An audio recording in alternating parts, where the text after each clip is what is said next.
আপনি কি জানেন যে ধনী হবার জন্য সম্পদ অর্জন করাই যথেষ্ট নয়, অর্থবহ সম্পদ অর্জনের জন্য আপনার দরকার সঠিক মনস্তাত্ত্বিক একটা অবস্থান এবং যথোপযুক্ত কৌশল।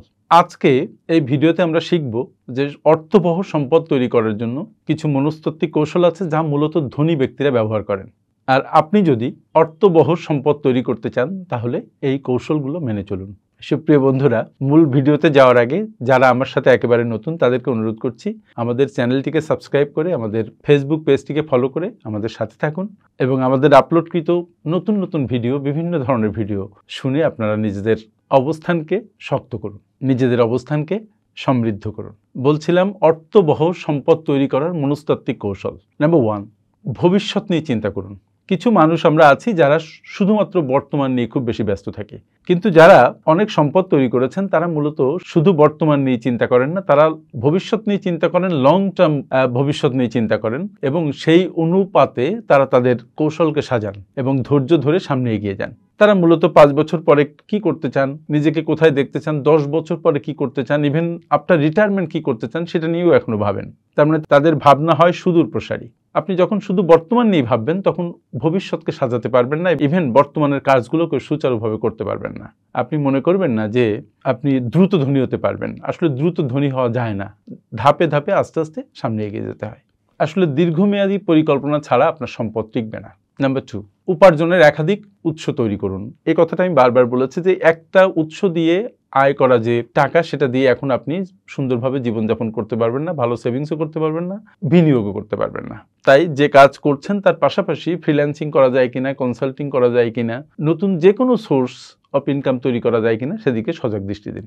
নাম্বার 3, বিনিয়োগে মনোযোগী হন, শুধু সঞ্চয় নয়। শুধু সঞ্চয় করে যদি আপনি টাকা ব্যাংকে রেখে দেন তাহলে এটা আপনার সম্পদ বাড়তে বেশি হেল্প করতে পারবে না, কারণ এটা আপনার ইনফ্লেশনারি যে অ্যাডজাস্টমেন্ট সেটাই হবে না, ফলে প্রতি বছর আরও প্রকৃত আয় কমে যাবে। কিন্তু এটা যখন আপনি বিনিয়োগে ট্রান্সফার করবেন তখন হয়তো ইনফ্লেশনকে আপনি বিট করতে পারবেন এবং আপনার লক্ষ্য ইনফ্লেশনকে বিট করে সামনে এগিয়ে যাওয়া, যদি সম্পদকে বাড়াতে চান। এক্ষেত্রে আপনারা শেয়ার বাজার, mutual fund, real estate, gold, এগুলো জায়গায় বিনিয়োগের কথা চিন্তা করতে পারেন। তবে বিনিয়োগ করার আগে বিনিয়োগ সম্পর্কে শিখুন এবং ধৈর্য ধরে সামনে এগিয়ে যান। মনে রাখতে হবে যে আপনার টাকা যেন আপনার জন্য বিশ্রাম না নেয়, সেজন্য আপনার জন্য কাজ করে যখন আপনি ঘুমান।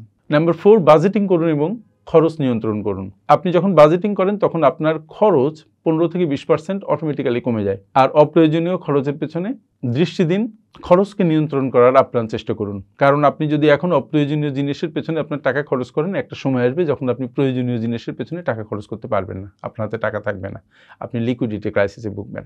এই ক্ষেত্রে আপনি কি করবেন, আপনি 50-30-20 রুলটা ফলো করতে পারেন। 50% off your take home salary আপনি আপনার অতি প্রয়োজনীয় জিনিসের পেছনে খরচ করবেন, 30% করবেন আপনার একটু কম প্রয়োজনীয় কিন্তু জীবনে ভ্যালু অ্যাড করে এমন জিনিসের পেছনে, আর 20% স্ট্রেট সেভিংস অ্যান্ড ইনভেস্টমেন্ট করবেন। নাম্বার 5, আবেগের বশে টাকা খরচ করা বন্ধ করুন। আপনি দেখবেন যে আমরা ইম্পালসিভ বাইং অনেক করি, যে শুধু ভালো লাগছে বলে করি, মন খারাপ লাগছে তাই আমরা খরচ করি। এরকম আবেগের বশে খরচ করা বাদ দিন, বরং খরচের সময় আপনি আপনার মাথাকে ব্যবহার করুন, আপনার হৃদয়কে নয়। মনে রাখতে হবে যে আপনার খরচ যদি আপনার উপার্জনের চাইতে অনেক কম হয় তখন আপনার ধনী হবার রাস্তা প্রশস্ত হয়। আরেকটি কথা, যদি আপনার আবেগ আপনার টাকার নিয়ন্ত্রণ নেয় তাহলে আপনি কখনোই সম্পদ বাড়াতে পারবেন না। নাম্বার 6, ঋণ নেয়ার আগে ভাবুন। আমরা জানি 2 ধরনের ঋণ আছে, একটা হচ্ছে গুড লোন আর একটা ব্যাড লোন। ব্যাড লোন হচ্ছে ক্রেডিট কার্ডের লোন বা যে লোনগুলো নিয়ে আমরা খেয়ে ফেলি, আমরা ভোগ করে ফেলি। এই ধরনের ঋণ নেওয়ার আগে হাজারবার চিন্তা করবেন, কারণ এটার rate of interest is very high এবং এই ঋণ আপনাকে কোনো কিছু দেয় না, বরং আপনার ইনকাম থেকে প্রতি মাসে টাকা নিয়ে যায়। সো বি ভেরি কেয়ারফুল, যখন কোনো লোন নিচ্ছেন কেয়ারফুল হন। আর যদি বেশি ইন্টারেস্টের কোনো লোন এখন থাকে তাহলে যত দ্রুত সম্ভব সেগুলো অ্যাডজাস্টমেন্টের দিকে মনোযোগ দিন। নাম্বার 7, নেটওয়ার্কিং এবং সফল ব্যক্তিদের সাথে থাকুন। কথা বলে যে যদি 5 জন সফল ব্যক্তির সাথে আপনি চলেন তাহলে 6 নাম্বার সফল ব্যক্তি আপনি। 5 জন ব্যর্থ লোকের সাথে যদি আপনি চলেন তাহলে 6 নাম্বার ব্যর্থ লোকটি আপনি। 5 জন টক্সিক লোকের সাথে যদি আপনি চলেন তাহলে 6 নাম্বার টক্সিক লোক আপনি। আপনার নেটওয়ার্কিং যেন এমন হয় যারা সফল মানুষ, যারা ভালো মানুষ, যারা পজিটিভ চিন্তা করে, তাদের সাথে যেন আপনার যোগসূত্র গড়ে ওঠে এবং সেই নেটওয়ার্কিং যেন আপনি আপনার বিজনেসে, আপনি আপনার ডেভেলপমেন্টে কাজে লাগাতে পারেন। মানে শুধু নেটওয়ার্কিং করলেন কিন্তু সেটা আপনার জীবনে কোনো প্রভাব ফেললো না, এই ধরনের নেটওয়ার্কিং এর কোনো দরকার নেই। বরং নেটওয়ার্কিং করে সেটা মেনটেন করা, সেটাকে রক্ষা করা এবং তা থেকে আপনার জীবনে যেন ভ্যালু অ্যাডিশন হয়, আপনার পকেটে যেন টাকা আসে, আপনার বিজনেস যেন গ্রো করে, আপনার ক্যারিয়ার যেন গ্রো করে, সেদিকে আপনার মনোযোগ দেওয়া দরকার। নাম্বার 8, সঠিক সময়ে ঝুঁকি নিন।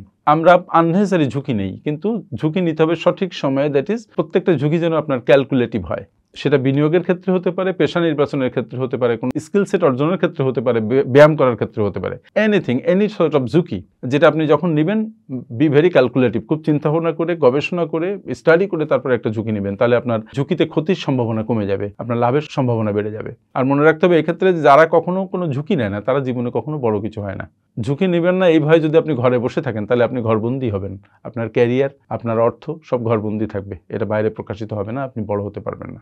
নাম্বার 9, প্রতিদিন নতুন কিছু শিখুন।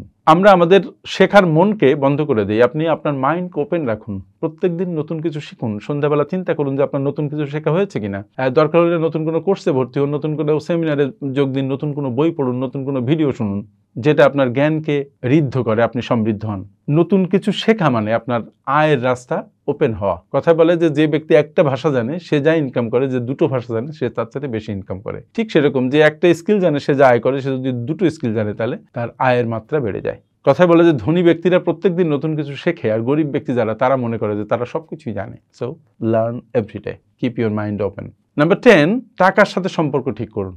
আমরা অনেকক্ষণ মনে করি যে money is the root of all evils. আমরা মনে করি যে টাকা হচ্ছে সমস্ত শয়তানির মূলে, এবং টাকার প্রতি এই যে নেগেটিভ ধারণা সেটা আমাদের অর্থ প্রাপ্তি থেকে যেমন দূরে রাখে, টাকার প্রতি আমাদের একটা নেগেটিভ মাইন্ডসেট তৈরি করে দেয়। সুতরাং টাকার সাথে একটা পজিটিভ সম্পর্ক গড়ে তোলা দরকার। টাকা আপনি কোনো কাজ থেকে যদি পান তাহলে আপনাকে স্রষ্টাকে ধন্যবাদ দেওয়া দরকার যে আপনি টাকা পেয়েছেন একটা কাজে। টাকা আপনার আমার জীবনে প্রচণ্ডভাবে দরকারি। সো টাকার প্রতি পজিটিভ মাইন্ডসেট ধারণ করুন এবং টাকা ইনকামে নিজেকে আত্মনিয়োগ করুন। কারণ টাকা আর্ন যদি আপনি না করেন খরচ করবেন কিভাবে, এবং টাকা আর্ন করে যদি কিছু রাখতে না পারেন, ইনভেস্টমেন্ট করতে না পারেন, সেভ করতে না পারেন, তাহলে আপনার সম্পদ কখনো বাড়বে না। সো টাকার প্রতি প্রপার মাইন্ডসেট ধারণ করুন। মনে রাখতে হবে যে টাকার প্রতি যদি আপনি পজিটিভ হন, টাকার প্রতি যদি আপনার মন মানসিকতা ঠিক থাকে, তাহলে টাকা আপনার কাছে আসবে এবং থাকবে।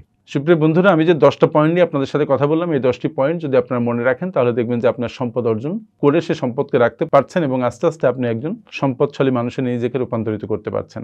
ভিক্ষাবৃত্তি ভালো নয়, অন্যের উপরে নির্ভরশীল হওয়া ভালো নয়, সব ধরনের ঋণ ভালো নয়। আপনার লিকুইডিটি থাকা দরকার, আপনার অর্থ থাকা দরকার, তাহলে আপনি অনেক মানুষকে হেল্প করতে পারবেন। আর আপনি যদি অর্থহীন হয়ে যান, কপর্দক শূন্য হয়ে যান, তাহলে আপনাকে অন্যের কাছে হাত পাততে হবে। কোনটা বেটার, হাত দিয়ে অন্যকে দিতে পারা নাকি অন্যের কাছে হাত পাতা? অবশ্যই হাত দিয়ে অন্যকে দিতে পারা। আমার সাথে এতক্ষণ থাকার জন্য অনেক অনেক ধন্যবাদ।